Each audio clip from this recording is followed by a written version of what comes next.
When is it a good time to talk about the U.S. federal debt? Some of you may be shouting never at your phone or computer. But the problem is really big, and in some ways, it's out of control. In fact, just the interest the U.S. pays on this debt per year is more than what the government spends on defense annually. And since we have an election just around the corner, now might be a good time to seriously talk about it, because neither of our presidential candidates are. The soaring national debt used to be a recurring concern in Washington, particularly among Republicans. But for more than a decade, it simply hasn't been a priority for either party, which is concerning because our debt is now approaching World War II levels and is still on a runaway trajectory. Some experts think our debt has grown so large as to become a national security threat, while others might say, hey, we still have a healthy growing economy, so does it even matter? I hopped on a call with two superstars in the field to figure it all out. I'm Gabrielle Sierra, and this is Why It Matters. Today, let's talk about debt.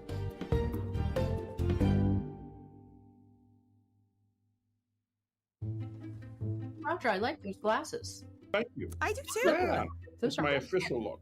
They're cool. All right, so how big is that bill? How much is the U.S. federal debt currently?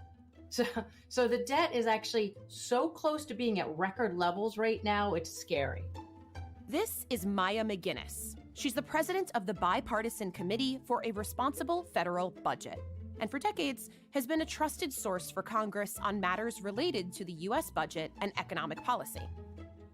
So there's $28 trillion in the debt held by the public, or $35 trillion if you count what we owe ourselves, which is the debt that's owed to Social Security and other programs. The debt held by the public, which is what we normally think about because it affects the economy, is at about 99 or 100% of GDP. Yes, you heard that right. Our federal debt is roughly the size of the entire U.S. economy. And by the time you're done listening to this episode, that debt will have increased by more than $100 million. The record in this country was 106%, which occurred right after World War II. And so what's crazy is we are going to break that record in probably just 3 years on the current path. And the fact that we are going to do that not having had a world war shows that this is basically the result of spending money on a lot of things, cutting a lot of taxes, and not being willing to offset the cost. So it's not a justified debt the way the last time we hit 106% of GDP was. Indeed, she's right. We're close to a record. Some of that debt, to be clear, has been added because the government borrowed money during a number of crises that we've had. This is Roger Ferguson, the guy with the cool glasses. He's a fellow here at CFR, former vice chair of the Federal Reserve, a friend of the pod, and an expert on domestic and international economics. While we haven't had a major world war, the debt to GDP ratio, or the deficit spending, as we've gone through a financial crisis, a pandemic, another recession, has all added to this. So none of that takes away from any of our arguments, but it is to give a little bit of context that some of this was crisis response and not just pure profligacy, failing to think through things in the long term. Let's do some 101 for those like me who aren't econ fanatics. The debt and the deficit are two different but related things. The deficit is the shortfall between what the government spends every year versus what it gets in taxes. This fiscal year, deficit spending has already hit $1.9 trillion. The debt is all of the annual deficits added together, or the total amount of money the U.S. currently owes its creditors. Meanwhile, the government has to make interest payments on that pile of debt, just like you would when you borrow from a bank, or a mortgage lender, or a credit card company. Okay, back to Maya. Right now, our interest payments are the second single largest item in our budget, larger than national defense.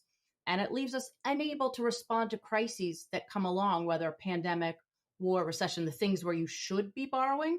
But to Roger's point, which I just want to reinforce, there is bad borrowing, which is a lot of our borrowing for political reasons, and there's good borrowing. And so sort of the way I think about what's fiscally responsible, it's when you're borrowing for economic reasons, then that makes sense. So you're keeping the economy from crashing more than it might otherwise in a recession or a pandemic. The Trump and Biden administrations collectively spent some $5 trillion responding to the deep economic shocks of the COVID-19 pandemic, the largest stimulus spending in history. But when you're borrowing just because you don't want to pay the bills and it's purely political, that's your bad debt. And I really worry that our ability to respond to the massive threats that we see around the world, the geopolitical situations, is greatly undermined by our fiscal constraints. So it's economic, it's national security, it's also intergenerational. It's sort of the bottom line, simple issue of we want to spend money on a lot of things. We don't want to pay for it. So we're pushing those bills to the future. And that future is clearly going to have so many risks of their own and going to need their own budget flexibility. So we're doing real damage to younger workers and the next generation at the same time as we're undermining our economic strength and our strength around the world globally. Most governments borrow, and borrowing is fine, even in huge amounts. But concerns arise when the debt gets so big that the cost of all that borrowing, the interest, starts to rob funding from other budget priorities, including healthcare, defense, climate, and infrastructure. There are plenty of examples in modern history of what happens to a smaller country when they reach this point. Take Argentina. The country has had a history of bailouts and is currently the International Monetary Fund, or IMF's, biggest debtor. Or Ukraine. Since the Russian invasion, Ukraine has become the most vulnerable country in the world to a debt crisis, with many nations, including the US, coming to its aid. But nobody really knows when such a scenario could arrive for the world's richest country, what it could mean, and what could happen as a result. So if I'm in debt, right, the banks, debt collectors, they come for me. What actually happens for a government in this situation? So we are in debt and we pay our interest payments on it on a regular basis. And so the question is, at what point do those interest payments become problematic? The fact that we are spending almost $1 trillion a year on interest payments, over $5,000 per household every year on interest payments, and it is growing faster than any other part of the budget, that's what happens. So like you can borrow and you have your credit card, but what you owe, your minimum amount owed, is growing much faster than your income, you're in trouble. We're already there. And because I run a group that's focused on fiscal policy, people always think, oh, you must be a balanced budget group or something. And we're not. You actually don't need to balance the budget at all. You really just need to get to a point where your debt's not growing faster than your overall economy. The last surplus for the federal government was in 2001. Fast forward to today, and our debt is growing at record pace. According to some projections, the U.S. economy cannot sustain more than 20 years of these massive deficits. And unless Congress takes action, we may be spiraling into a debt crisis. We know that historically our debt has been well below what it is today, well below 40% of GDP. For a while, people thought the goal was 60% of GDP. There have been some studies that debt as high as ours are creating real problems on the economy, but there's no ability to predict when creditors will say, I don't want to lend at such cheap rates. I'm going to demand higher returns. It could be this year. It could be 20 years. It could be 50 years. And the longer we wait, the more difficult the fix is going to be. It's like climate. It's like other things where if you ignore it, you then have a bigger challenge you have to resolve, and it's going to be much more painful than if we had done it sooner. I agree with you. We don't know exactly when there's going to be a tipping point when all of a sudden international investors and borrowers say we don't want to take any more US dollars. But I don't want you to ignore Maya's first point, which is already the interest payments on the debt are now the second largest expenditure, and it's only going to go up. And so what does that mean? It means that we have less room in our budget to pay for retirement, to pay for defense, to pay for healthcare, to pay for a lot of other things. But my bigger point is certainly well taken. You know, the more we do this, the more challenges we're confronting, the more it limits our flexibility. And in that sense, it really does matter over a long period of time, though it may not matter next year. And that's one of the things that makes this a tough problem. It is what I would describe as a chronic problem that builds up over time without being an acute problem where we feel it all of a sudden in one quarter, 1 month, or 1 year. And so even if there's not a crisis tipping point, and we don't know quite where it is, and even if we don't face other crises, a problem with the debt of this size and magnitude is that the interest payments, which we're obliged to pay, make it more difficult to do everything else that we want to do. And so we have to figure this out. Can't we just print some more money and take care of it that way? Did you like 9.1% inflation? Because that's what you get if you print more and then some. So don't print more. Don't print more. Okay. There are countries that have tried that. Argentina comes to mind. You get things called hyperinflation, which is even worse. I was half kidding there, but here's the danger in just printing more money. If we print more money, then inflation goes up. And we all know what inflation means. Do you know how much one of these costs? $2 freaking. We're supposed to skip the power bill this month so we can buy groceries or the mortgage. Fertilizer prices are up 100%. Fuel's up 50%. We need to pass it on to the consumer, but they can only, take so much. You get the picture. Hyperinflation is more severe and happens when the price of goods and services increase rapidly, often at a rate of more than 50% per month. So, even though printing more money seems like a fun solution, it actually has really serious consequences. One thing I would add that makes us different from some other big debtors right now is that debt that's, quote, held by the public, much of it is held by countries overseas, not by our own citizens. And some people worry that so much of it is held by geopolitical adversaries, China in particular, that it might further weaken our economy and our ability to deal with some of the geopolitical challenges. As of December 2023, foreign investors owned almost a third of U.S. debt, or around $8 trillion. The United States currently owes Japan around $1 trillion, the most of any country in the world. They only recently pulled ahead of China, our primary rival. There's been some discussions around whether China would try to leverage its massive debt holdings to harm the U.S. economy. However, many experts say this risk is limited, given the Chinese ownership of U.S. debt is mutually beneficial. The United States is still, in spite of the difficulties that Maya and I agree on, still very much the strongest single economy in the world. We also have the luxury of having what's called a reserve currency. We've talked about that in the past, which means that other countries, other citizens are willing to hold our dollars because they believe in who we are and what we stand for.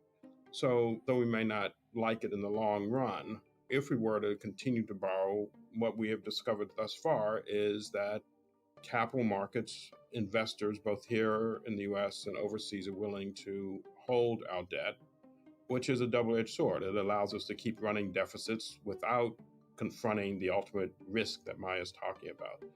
So I don't think we should leave people with the impression that, we've run out of the ability to borrow money if we deal with a crisis. Even when we kind of create the crisis, as we saw a little bit in the financial crisis, countries still want U.S. bonds. It's when that situation changes that you can't actually fight a recession or an emergency nearly as effectively as we're able to now. While the United States' debt in terms of dollars is more than twice that of any other country in the world, it's not alone in having debt as a major political and economic dilemma. For example, in the UK, the new Labour government has inherited £2.7 trillion in debt, one of the highest debt loads in UK history. And in Japan, which has a higher relative debt than even the US at more than 250% of GDP, leaders are facing tough questions about their stagnant economy and rising labor costs. National debt in the UK has ballooned the most since COVID. More than €2.5 trillion. That is the sum of German debt right now. Is Italy going to start having huge problems because it still has that enormous debt that you and I have talked about for a long, long time, currently about 144% debt to GDP? Yes. As much as it may surprise you, the Japanese government's debt alone is more than double the debt accumulated by the governments of Southern Europe combined. The other point I'd make, and Maya implied this, but we should recognize that the issue is both on the spending side, how much we spend, and also on the tax side. And recently, people have been complaining a bit about some of the spending that, to Maya's point, is meant to make the economy bigger, to make the economy grow, to invest in the economy. And that, in some ways, is sort of good spending, but we need to figure out how to pay for it. Basically, if you You look at the government's resources, it goes to consumption and it goes to investment. And public investment, in my mind, is absolutely where we need to be increasing our budget. Public investment is exactly what it sounds like. Investing in things that provide long-term benefits to the public, like education, infrastructure, scientific research, and innovation. These are the investments that can help us discover new cures, tackle climate change, and build new bridges and roads that connect people all around the country. But because the U.S. budget is being squeezed, these critical investments may not get the funding they deserve, or even end up on the chopping block. And the way that you finance that is you either raise taxes, which I support, but it's not very popular politically, and no one should just pretend, oh, we're just going to tax millionaires and billionaires and this problem's going to go away. That's not what we're facing. We need to be realistic. We're looking at broad-based taxes in order to finance these things. And I also think we have to shift our budget from consumption to investment. Where's our biggest consumption? Absolutely in programs for the elderly. And as soon as you start talking about this, you have every political candidate saying, no, no, no, not that. But Social Security and Medicare both face insolvency in their trust funds. We have to make changes to the programs. We have our two folks running for president, leading candidates, saying they will not touch benefits for seniors at all. And I'll just point out, back to this point of consumption versus investment, in this country, we spend $6 per senior on every one we spend on children under 18 at the federal level. That does not reflect what I think most people's priorities would be. Like, many of us are fans of education or, a bunch of different kinds of investments. That's not what our budget is. The largest U.S. federal budget items are entitlements like Social Security and Medicare, which combined make up 35% of the budget at over $2 trillion. Defense costs around $800 billion. And right in between those two big-ticket items is the interest we pay on our debt, which is now over $840 billion. But just by my saying that, my father is probably like knocking at my door saying, keep your hands off my Social Security, Maya. We have to be able to have some honest discussions about those bigger programs, because the amount of resources we're putting towards seniors at the same time that we're aging causes even bigger fiscal threats looking down the road for us as healthcare continues to grow and as life expectancies continue to expand. Well, I've been told over and over again that I'm never getting Social Security money, so well, you will. If that helps. No, but let's jump in quickly and nuance that comment. Yeah. So people your age will look forward to getting, let's say, 80% of what you'd otherwise get. So it's not that you won't get anything, but you'll get less. Good. Next time I'm in a bar and my friends are telling me that they'll never get to retire and they'll never inherit any Social Security, I'm going to point them to you guys. How wrong you are, you'll say. You guys touched on this a bit, but we've seen the debt rise dramatically in both Democratic and Republican administrations, most recently under Trump and Biden. So, Roger, how would a Trump or Harris administration differ when it comes to solutions on the national debt? Let's first start with the debt is just the accumulation of deficits that we've had over many, many years. And the last time we ran the government without a deficit was in 2 years of Bill Clinton's administration. So this is a bipartisan problem. One of the things that Donald Trump has said is that he would reduce taxes again and try to make up the lost revenue through tariffs. We'll lead an American manufacturing boom. We're going to have a manufacturing boom, and a lot of it's just taxation policy, tariff policy. They're going to come roaring back. When they have to pay tariffs to come in, but they have incentive to build here, they're going to come roaring back. It's this. As a reminder, tariffs are taxes on foreign goods that are aimed at protecting domestic companies from foreign competition.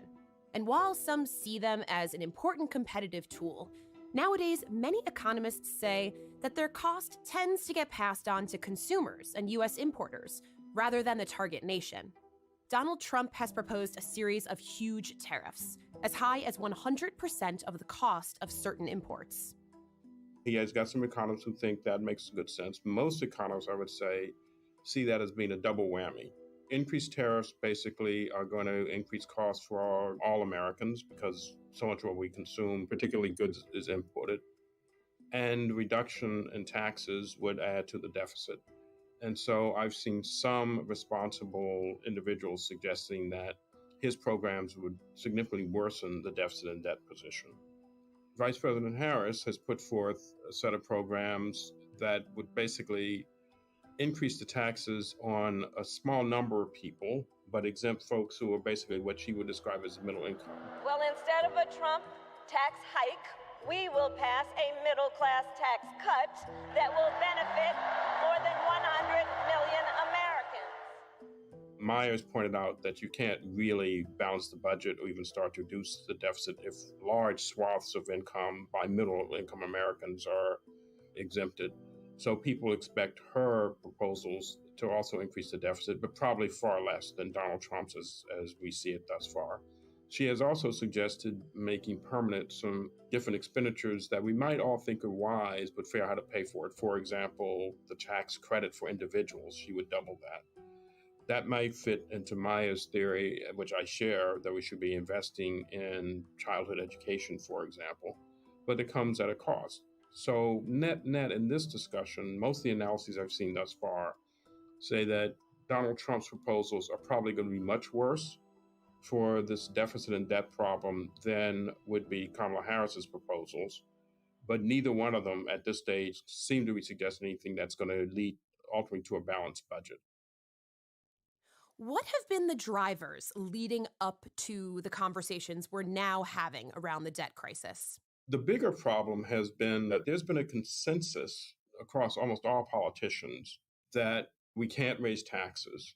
The concept of seeking a balanced budget is no longer relevant. There's some folks who believe that because they have this mindset that's called supply side economics, that if you cut taxes, the revenue base will suddenly start to grow. I don't think the evidence has borne that out.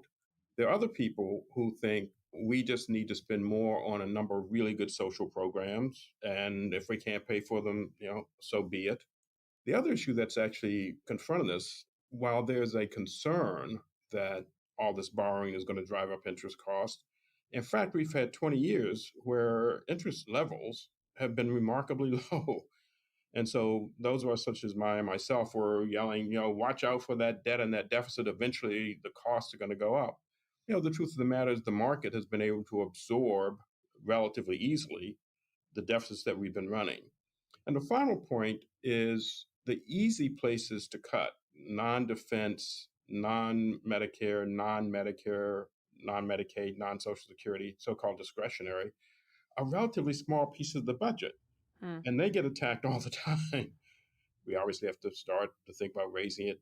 Medicare, Medicaid, Social Security have all been off limits to all parties. So even when we get someone who says that we really need to attack this budget issue, they attack the so-called easier parts, so-called discretionary spending, because the big chunks are very, very hard to attack. So you put all that together, and it's been a bit of a witch's brew for increasing deficits, increasing debt, and here we are, 2024, having this conversation.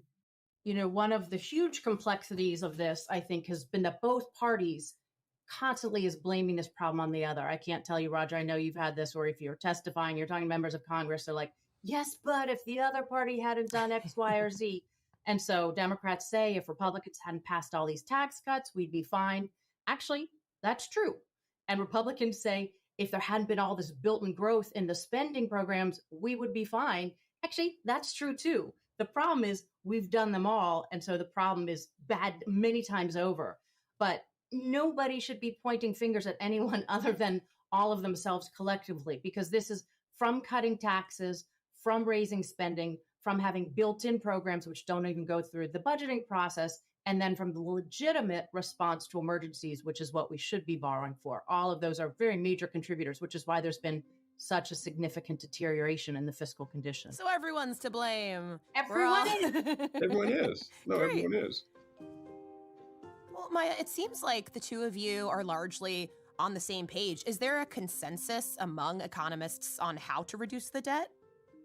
No, I think there's a consensus on that. If you read a Congressional Budget Office report, which I highly recommend because they're fascinating, it was reading one of those that changed my entire career from Wall Street to coming to work on fiscal policy. You will agree there's a problem. There's absolutely no legitimate way to look at this and say, don't worry, we're good. But there are very legitimate differences on approaches. I'd say that a serious person would acknowledge everything has to be on the table. You can't do this from revenues or spending alone. But I think, and this is why I'm a political independent, but I think it's completely independent to say, I want smaller government or I want bigger government. You can be fiscally responsible and pursue both of those. But if you want bigger government, you need to be willing to pay for it. You need to raise taxes. If you want smaller government, the way you do it is not by cutting taxes, which is what we've seen repeated attempts to do. Oh, I want a smaller government, I'm going to give you a tax cut. No, you actually have to cut spending. And what we saw under President Trump, for instance, was big tax cuts, but also big spending increases of almost the same size. So that's not going to get you smaller government. I don't think there's a right or wrong, but I will say anyone who's kind of playing in reality now has to look at this and say, you really can't do this without looking at Social Security, without Medicare, without taxes, without the discretionary. Defense is going to be tricky because I used to be a big proponent of we need to get savings out of defense, and we sure do. But I happen to believe a lot of them are going to have to be plowed back in if the world continues to be as risky as it pretty clearly is. Economists generally agree that this is unsustainable, as in something could happen that would make it very difficult.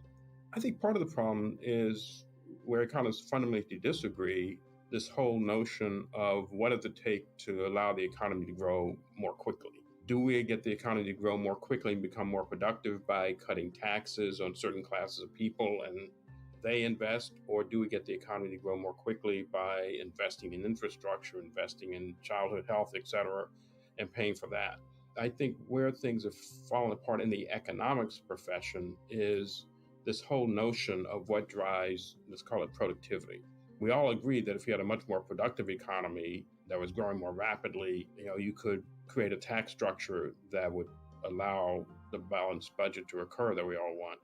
But I think where in the economics profession we have failed is struggling through this very hard question of what makes economies more productive. The debt bubble hasn't popped yet.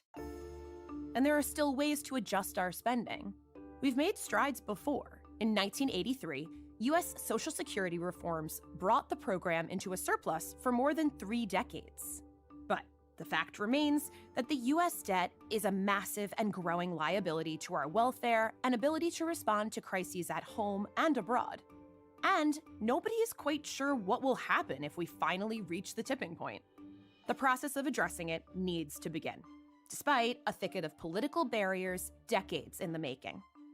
We have to do something. The old statement, how do you eat an elephant one piece at a time? How do you deal with a really big social economic problem? Maybe chunk it up to something that we all agree is a really tough problem. Where I do hold out some hope, because we've done it in the past, is narrower, more focused bipartisan efforts. Let's start by picking on something that's significant enough, but not so big, and giving it to a group of folks who are expert in a narrow area and make it move forward in that regard. I don't think the debt is the biggest problem we face. I think it's a wicked problem, in that wicked problems are ones that are very difficult because they're not immediate. People don't see them. It's very difficult to get people to fix them. I don't feel dark, but I have some really dark fears about where we're headed if we don't really come up with some smart solutions and act on them soon. And not just as a country, as a world. These are big issues.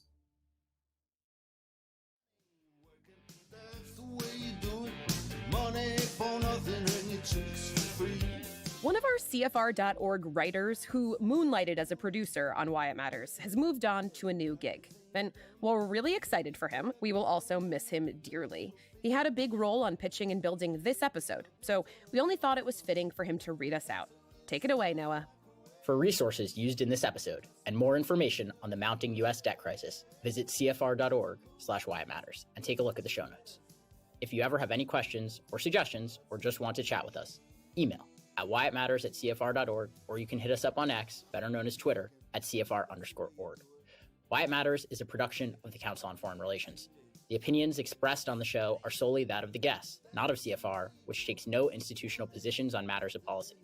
This episode was produced by Gabrielle Sierra, Asher Ross, Molly McEnany, and me, Noah Berman. Our sound designer is Marcus Zachariah. Robert McMahon is our managing editor. Extra help for this episode was provided by Marielle Ferragamo. Our theme music is composed by Carrie Torhusen. You can subscribe to the show on Apple Podcasts, Spotify, YouTube, or wherever you get your audio. For Why It Matters, this is Noah Berman, for the last time, signing off.